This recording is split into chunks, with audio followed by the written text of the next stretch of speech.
The new topic, torque acting on an electric dipole placed in uniform electric field.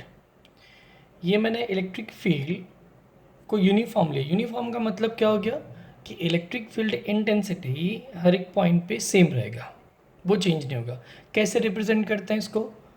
Parallel field line से, और वो सब equi distance पे होना चाहिए।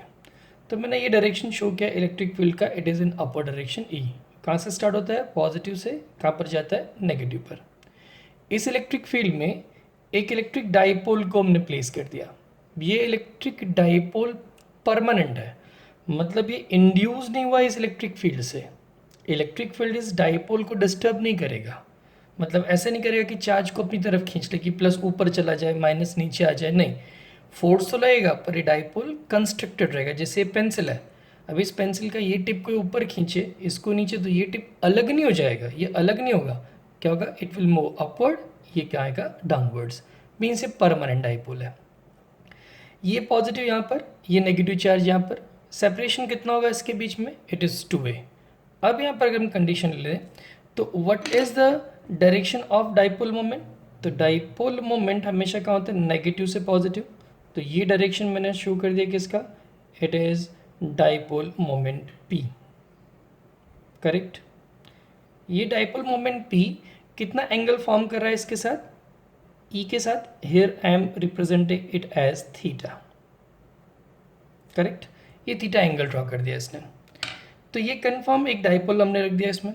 अब यहाँ पर फोर्सेस देख लेते हैं। ये प्लस चार्ज को negative terminal of electric field upward force लाएगा। I am writing it as force vector F1 acting on the positive charge. तो ये वैल्यू हो गई बेटा। ये नेगेटिव इसको कौन सा टर्मिनल अपनी तरफ खींचेगा? पॉजिटिव। तो ये डायरेक्शन किसका हो जाएगा? It is vector F2। This one is minus QE, this is negative बेटा। ये दोनों फोर्सेस से मुझे नेट फोर्स क्या मिलेगा? So net force on this dipole, I am writing net force. तो ये क्या हो जाएगा? Vector addition of these two forces. First force कितना है बेटा? It is plus QE। ये कितना है? It is minus QE। तो रिजल्टेंट कितना हो गया इसका? It will be 0। Means net force acting on this electric dipole in uniform electric field is 0। Means linear motion नहीं होगा, no linear motion. That's why the acceleration produce it will be 0। मतलब linear concept तो निकल गया ऐसे। लेकिन अब अगर नोटिस करते दोनों फोर्सेस की, तो दोनों फोर्स क्या कर रहे हैं? They are mutually opposite in direction. दोनों म्यूचुअली अपोजिट हैं और कैसे हैं? नॉन कोलिनियर, एक लाइन में भी नहीं आते। सो दे आर फॉर्मिंग कपल। अब अगर ये कपल ड्रॉ करेगा तो जैसे डाइपोल है, अब इस डाइपोल पे एक फोर्स नीचे आ रहा है, एक ऊपर, तो क्या करेगा? ये ऐसे ये रोटेट करेगा, मतलब इसके ऊपर क्या होगा? टॉर्क लगेगा। तो मैं उस टॉर्क की कैलकुलेशन करने जा रहा हूँ, लेकिन टॉर्क की कैलकुलेशन करने के पहले, मतलब कपल क्या होना चाहिए? What is the formula of the torque? बोलो क्या था? So the torque is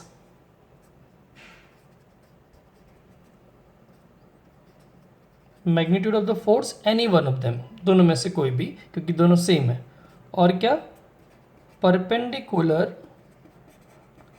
distance between the line of forces. तो परपेंडिकुलर डिस्टेंस निकालना सबसे पहले ज़रूरी है। सो हम परपेंडिकुलर डिस्टेंस अगर फाइंड करें तो ये मिलेगा बेटा, ये नोटिस करो यहाँ पर, ये रहा। करेक्ट ना? ये लाइन ऑफ फोर्स, ये लाइन ऑफ फोर्स, दोनों के बीच का परपेंडिकुलर डिस्टेंस हो गया। ये एंगल थीटा है तो ऑब्वियस ये एंगल थीटा हो जाएगा। ये थीटा मतलब वही लाइन जा रही, तो मैं इस एंगल को भी थीटा दे सकता हूँ। सो यू कैन सी ये ट्राइंगल अगर आप नोटिस करो, दिख रहा है ना ट्राइंगल ये? तो ये एंगल क्या हो जाएगा? साइन लेके आएंगे। कैसे? क्यों? क्योंकि अपोजिट टर्म चाहिए मुझे, अपोजिट अपॉन हाइपो हो जाएगा। तो अगर आप यहाँ पे नोटिस करते हो इस पार्ट में, तो आपको दिख जाएगा कैसे? Sine theta is equals to opposite upon hypo, और हाइपो क्या हो जाएगा? 2a होगा बेटा। क्यों 2a? Because of separation of the charges, ये 2a हो गया। तो सिंपल कैलकुलेशन मैं कर सकता हूँ वहाँ पर, तो मैं यहाँ पे साइड में मेंशन कर दूँ ये ट्राइंगल को बेटा, ये रहा ट्राइंगल यहाँ पर, ये एंगल थीटा है यहाँ पर, this one is 2a, so here it is sine theta, मैं इसको x, sine theta is equals to opposite upon 2a, तो ये x कितना हो जाएगा, it is 2a sine theta, means perpendicular distance मिल गया। तो अब इसका यूज कर लेता हूँ मैं इस इक्वेशन में, तो ये torque tau is equals to force कितना बेटा, it is Q E, any one of them, magnitude ही रखना है सिर्फ यहाँ पे, और ये कितना, it is 2a sine theta. अब अगर नोटिस करो आप यहाँ पे, तो क्यू 2a दिख रहा है ना, ये क्यू और ये 2a, ये डाइपोल मोमेंट हो गया, so I can write it as P E sine theta, mention कर दिया मैंने यहाँ पे, p is equals to 2aq। ये वेक्टर क्वांटिटी है, मैं इसको रिप्रेजेंट कर सकता हूँ ऐसे, पर डायरेक्शन कैसे मेंशन करेंगे बेटा, तो राइट हैंड स्क्रू रूल लग जाएगा यहाँ पर। हम अगर इस डायरेक्शन को यहाँ पे मेंशन करना चाहें तो एक डायग्राम और बना दूँ आपके लिए यहाँ पर मैं, देखो जैसे यहाँ ये लाइन किसकी थी, दिस इज द डाइपोल,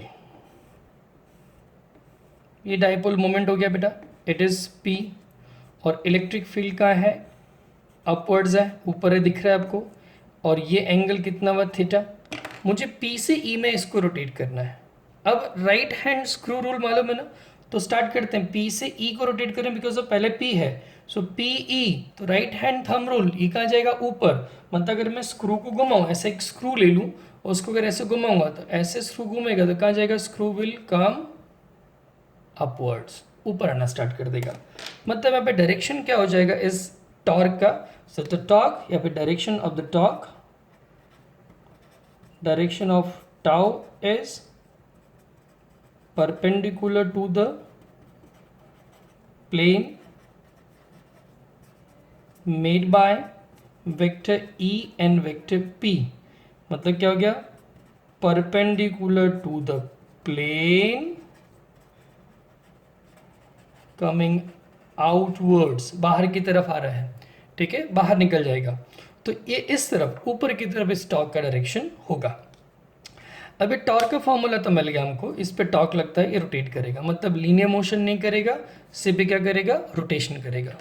कब तक रोटेट करेगा ये दोनों फोर्स ने खींचा इसको, जब तक इसके अलाइन ना कर दे, मतलब जैसे टॉर्क लगेगा ये घूमना स्टार्ट करेगा बेटा, सपोज ये टॉर्क लग रहा और ये घूमना स्टार्ट किया, so it is rotating rotating rotating, जब ये दोनों फोर्स लाइन में आ गए, मतलब क्या हो गया, ये अलाइन हो गया किसके अलाउंग, इलेक्ट्रिक फील्ड के, तब टॉर्क लगना बंद हो जाएगा। मतलब टॉर्क लगता तो है, लेकिन कब तक लगता रहेगा, जब तक वो वापस एंगल जीरो ना बना दे, मीन जब ये थीटा से जीरो हो जाएगा देन टॉर्क टाउ वैल्यू से जीरो बन जाएगा, फिर टॉर्क लगना बंद हो जाएगा। ये भी केस क्लियर हो गया आपको। यहाँ पर डिफरेंट कंडीशंस हैं, जैसे टाउ इज इक्वल्स टू, मैंने यहाँ पे पी ई साइन थीटा लिखा हुआ है, डिफरेंट एंगल के लिए डिफरेंट वैल्यूज मिलेगी, कैसे कैसी वैल्यूज मिलेंगी चेक कर लेते हैं अपने यहाँ पर। जैसे P E sine theta, suppose मैंने थीटा कितना लिया, 0, तो थीटा 0 हो जाएगा, टॉर्क क्या मिलेगा, 0, तो 0 कंडीशन मतलब क्या, ये ऐसे पैरेलल टू इट है, तो पैरेलल अरेंजमेंट मालूम पड़ा, पैरेलल अरेंजमेंट मतलब क्या होगा, डाइपोल ऐसे अरेंजमेंट में रहेगा, ये हो गया 0 एंगल, फिर ये हो गया 90, ये हो गया 180, ये 270 और ये 360, करेक्ट ना। सबसे पहले 0 एंगल, 0 एंगल पे कोई टॉर्क नहीं लग रहा है, और ये टॉर्क वैल्यू 0 है, तो इस सिचुएशन को क्या बोलते हैं, इस अरेंजमेंट को क्या बोलते हैं, इट इज कॉल्ड एज, बोलो क्या हो जाएगा, it is dipole is in stable and equilibrium, तो क्या हो गया ये, स्टेबल इक्विलिब्रियम, करेक्ट ना। अब अगर मैं थीटा को 90 ले लूँ बेटा, तो उस टाइम टॉर्क क्या होगा, मैक्सिमम हो जाएगा, इट इज पीई, और वो क्या हो जाएगा, इसको अनस्टेबल बोलेंगे हम, क्या बोलेंगे, अनस्टेबल एंड इन इक्विलिब्रियम। मतलब इक्विलिब्रियम का मतलब क्या, पैरेलल या एंटी पैरेलल हो, क्लियर कर लेना अपने ब्रेन में। इक्विलिब्रियम वर्ड कब आएगा, जब ये पैरेलल और एंटी पैरेलल हो, तब इक्विलिब्रियम आएगा। स्टेबल सिर्फ कब आ जाएगा, कि इसमें कोई एनर्जी नहीं रह गई है, कोई मूवमेंट नहीं करेगा, मतलब सिचुएशन ऐसी मैं छोड़ दूँ तब भी कुछ नहीं होगा, लेकिन मैं ऐसे घुमा के रिलीज करूँ तो वापस घूम के आ जाएगा, मैं ऐसे घुमाऊँ, थोड़ा सा भी टर्न मिला इसको वापस घूम के आ जाएगा, मतलब इसमें स्टोर्ड एनर्जी नहीं होगी तभी वो स्टेबल होगा, बाकी तो क्या रहेगा, ये अनस्टेबल रहेगा। और ये इनइक्विलिब्रियम हो गया। थर्ड नंबर पे आते हैं बेटा, if theta is equals to 180 तो क्या हो जाएगा, ये tau is equals to again 0, लेकिन क्या बोलेंगे इसको, अनस्टेबल एंड इक्विलिब्रियम, क्योंकि आ गया क्या, एंटी पैरेलल। 180 का मतलब एंटी पैरेलल। देख लो, ये 0 हुआ, ये यहाँ से घुमाओ तो 90 हुआ, ये घुमाओ तो 180 हो गया, आ गया एंटी पैरेलल, मतलब है तो इक्विलिब्रियम लेकिन एनर्जी इसमें स्टोर्ड हो गई। मैंने जो वर्क किया वो एनर्जी बन के इसमें स्टोर्ड हो गया। अब कंडीशन आती है कि सपोज मैं इस डाइपोल को इसकी इक्विलिब्रियम स्टेट से थोड़ा घुमाऊं, तो मुझे क्या करना पड़ेगा, वर्क करना पड़ेगा। मैं जो भी वर्क कर रहा हूँ वो एनर्जी बन के इसमें स्टोर होता है। वो एनर्जी कितनी है उसकी कैलकुलेशन सीख लेते हैं, समझ देना। ये सिचुएशन 0 की हो सकता है, यहाँ से स्टार्ट किया, इस एंगल पे 30 से रख के मैं इसको 90 पे लेके आया, तो कितना मैंने वर्क किया, तो उसकी भी कैलकुलेशन है अपने पास, उसको समझ लेते हैं कैसे। That dipole is at an angle theta, suppose theta angle पर है वहां पर इनिशियली। तो अपने पास बेटा टॉर्क का फॉर्मूला क्या है, torque is PE sine theta, correct ना। अब इसको रोटेट करना है, कैसे रोटेट करना है, theta 1 is equals to, suppose इसका कोई भी वैल्यू रख लो, चलो थीटा 1 से इसको कहाँ पे लेके गया, मैं थीटा 2 पे लेके गया, तो वर्क होगा। तो the small work it is, work is equals to force into displacement, पर ये रोटेशनल है तो फोर्स नहीं आएगा, क्या आएगा, टॉर्क आएगा। और लीनियर डिस्प्लेसमेंट नहीं आएगा, क्या आएगा, एंगुलर। आपको कॉन्सेप्ट तो मालूम ही है, the work is equals to nothing but force into displacement. ये एंगुलर वैल्यू है इसलिए टॉर्क आ गया फोर्स की जगह पर, और एंगुलर डिस्प्लेसमेंट आ गया लीनियर की जगह पर। यहाँ पे जो वर्क है वो तो थीटा 1 से थीटा 2 डिस्प्लेसमेंट के लिए हो रहा है, हमको ये भी मालूम है। टॉर्क क्या है बेटा, it is PE sine theta d theta. मैं इस पीई को सब्जेक्ट ले लूं, ठीक है। अब साइन थीटा का इंटीग्रेशन होता क्या है, the sign theta is minus cos theta, formula है, लर्न करना पड़ेगा आपको। अब बेटा यहाँ पर मैं इस पीई को ऐसे रखता हूँ, पहले upper limit minus cos theta 2, और फिर माइनस करके लोअर लिमिट, ये भी फॉर्मूला है, पहले अपर लिमिट रखने का फिर माइनस करके लोअर लिमिट।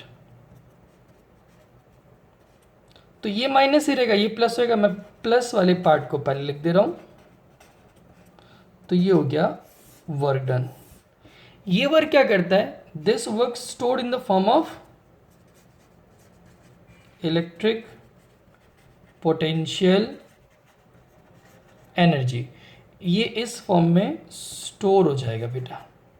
और जैसे हम इस पर फोर्स लगाना बंद कर देंगे, वापस क्या करेगा, घूम के न्यूट्रल सिचुएशन में आ जाएगा, सारी की सारी पोटेंशियल एनर्जी को क्या करेगा, लूज कर देगा in the form of heat energy, ये खत्म हो जाएगा, वापस रोटेशन करके आ जाएगा।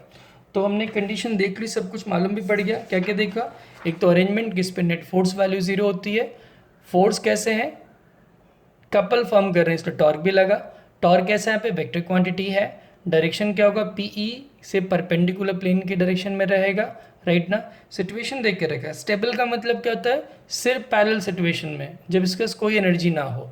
इक्विलिब्रियम क्या होता है, पैरेलल और एंटी पैरेलल किसी में भी रख सकते हैं उसको, राइट ना। तो 0 होगा तो स्टेबल इक्विलिब्रियम, 90 होगा तो क्या होगा, अनस्टेबल इन इक्विलिब्रियम, और 180 होगा तो क्या, unstable and equilibrium, and vice versa. हम इसको घुमाने के लिए जो भी वर्क करते हैं वो वर्क का फॉर्मूला हमने यहाँ पे ड्राइव किया, वो बनता है PE cos theta 1 minus cos theta 2, initial to final. ये जितना भी वर्क किया ये उसमें क्या होगा, पोटेंशियल एनर्जी बन के स्टोर रहता है, it is electric potential energy, और उसमें स्टोर रहेगा। कब तक स्टोर रहेगा, जब तक आप फोर्स लगाते रहोगे। जैसे फोर्स लगाना बंद करोगे वापस घूम के क्या करेगा, वो न्यूट्रल कंडीशन में आ जाएगा। This is the topic, this over. Any problem in this बेटा?